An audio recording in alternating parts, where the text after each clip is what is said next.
procedure or a minimally invasive or percutaneous procedure, what we call a coblation nucleoplasty.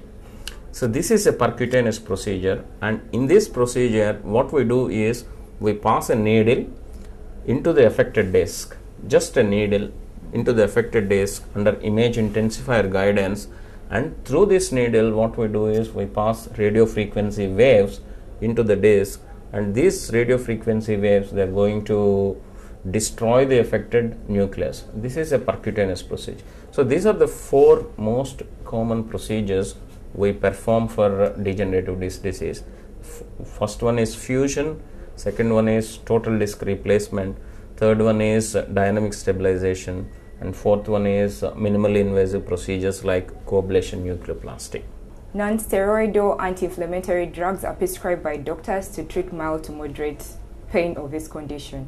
Are there any side effects owing to the long run of usage of these drugs?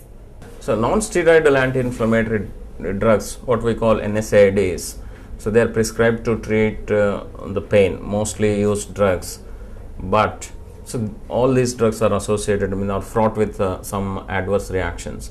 The most common adverse reaction we encounter with NSAIDs is gastric irritation. That is, there can be a stomach upset, there can be formation of ulcers in the stomach and duodenum. So what we do is we tend to co-prescribe non-steroidal anti-inflammatory drugs with drugs which prevent development of gastric irritation. So that is the most common side effect which we encounter with NSAIDs. The second most common one or more deadlier one is the development of chronic kidney problems. So if you use non-steroidal anti-inflammatory drugs, there is a tendency on the part of the patients to develop damage of the kidney. So once there is damage of the kidney, it's a downhill course. So it can develop into chronic kidney disease, requiring frequent dialysis and ultimately requiring kidney transplantation.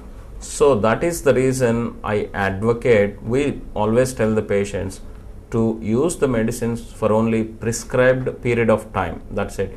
You should not buy the drugs over the counter and medicate yourself. So these are the drugs associated with a lot of complications. You should follow the advice of the doctors. Certain stem cell therapies are under clinical trial to treat this condition. How much potential do you see in these new remedial trials? The stem cell treatment, or what we call regenerative medicine, so when it's coming up rapidly nowadays. Thing is, we see a lot of untreatable diseases. Most common untreatable disease we encounter is diabetes. So we can manage diabetes, but we can never cure diabetes. So because the problem in the pancreas is irreversible. Likewise, in the spine, degenerative disc disease is an irreversible situation. So whatever you do, you will never be able to regenerate the degenerated disc. So there is a lot of interest in the usage of stem cells in the regeneration of the disc.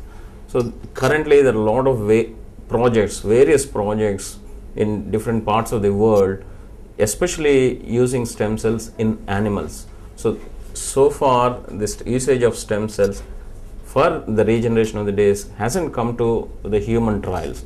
So they are still at the animal stage, but I see huge potential for stem cells in the management of degenerative disc disease.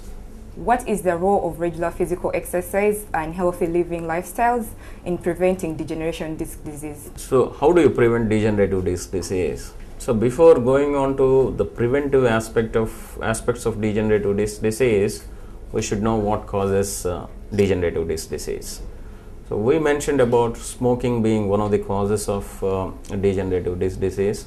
So one should quit smoking to kind of protect yourself against degenerative disc disease. That is one important aspect. The second thing is, we mentioned probably frequent twisting and turning of the low back can lead to injury of the disc and leading to degenerative disc disease. So as much as possible, try to avoid frequent twisting and turning of the trunk. The third most important thing is to keep yourself physically fit, and to keep your lower back muscles in a proper shape. So, and for that you need to do regular exercises.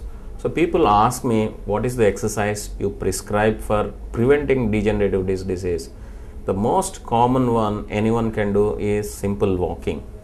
And if you walk for 20 to 30 minutes a day at your own pace, you need not do a brisk walking, at your own pace 5 to 6 times a week, that keeps you in proper shape and probably protects you against degenerative disc disease. Thank you very much, Doctor. Thank you. Hope this interview was very beneficial to all our viewers. Till next time, stay healthy.